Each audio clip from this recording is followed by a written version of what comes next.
جب فرعون مصر کا بادشاہ بنا، جو کہ ایک ظالم شخص تھا، اس کے محل میں شان و شوکت کی کوئی کمی نہ تھی۔ سونے کے دروازے، چاندی کی کرسیاں، غلاموں کی صفیں اور ہر حکم پر جھکنے والے لوگ۔ ایک دن محل میں ایک ننھا سا بچہ لایا گیا، حضرت موسیٰ علیہ السلام۔ یہ وہی بچہ تھا جسے اللہ تعالیٰ نے دریا کے پانی میں محفوظ رکھا تھا، تاکہ وہ بڑا ہو کر اسی فرعون کے مقابل کھڑا ہو۔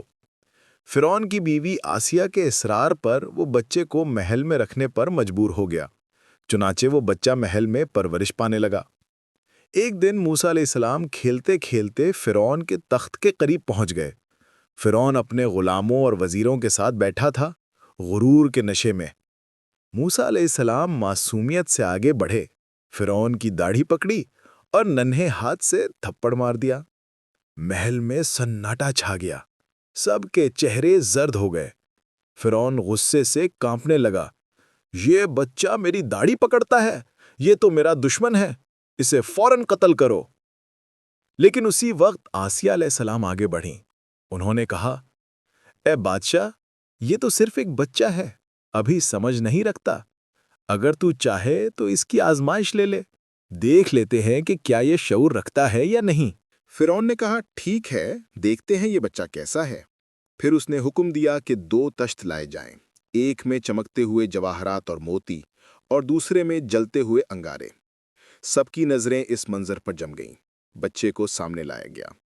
فرعون نے کہا، اب دیکھتے ہیں، اگر یہ جواہرات اٹھائے گا تو سمجھو اسے عقل ہے، اور اگر کوئلہ اٹھائے گا تو بچہ ہے۔ بچے نے معصومیت سے چمکتے موتیوں کی طرف ہاتھ بڑھایا، لیکن اللہ کی قدرت دیکھو، اسی لمحے حضرت جبرائیل علیہ السلام نازل ہوئے اور انہوں نے بچے کا ہاتھ آہستگی سے موڑ کر انگارے کی طرف کر دیا۔ بچے نے جلتا ہوا کوئلہ اٹھایا اور جیسے ہی وہ ہاتھ سے زبان پر گیا، ان کی زبان جل گئی۔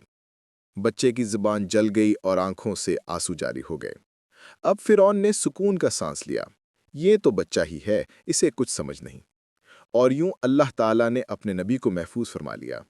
اسی دن سے موسیٰ علیہ السلام کی زبان میں ہلکی سی لکنت آ گئی، اور جب وہ بڑے ہوئے تو اللہ سے عرض کی، اے میرے رب، میرا سینہ کھول دے، میرا کام آسان کر دے، اور میری زبان کی گراہ کھول دے تاکہ لوگ میری بات سمجھ سکیں۔ اور اللہ تعالیٰ نے فرمایا، اے موسیٰ، ہم نے تمہیں منتخب کر لیا، ہماری نگاہ تم پر رہی ہے۔ سبق: یہ کہانی ہمیں یہ سکھاتی ہے کہ اللہ تعالیٰ اپنے بندوں کی حفاظت ایسے طریقوں سے فرماتا ہے جو انسان کی عقل سے بالاتر ہوتے ہیں۔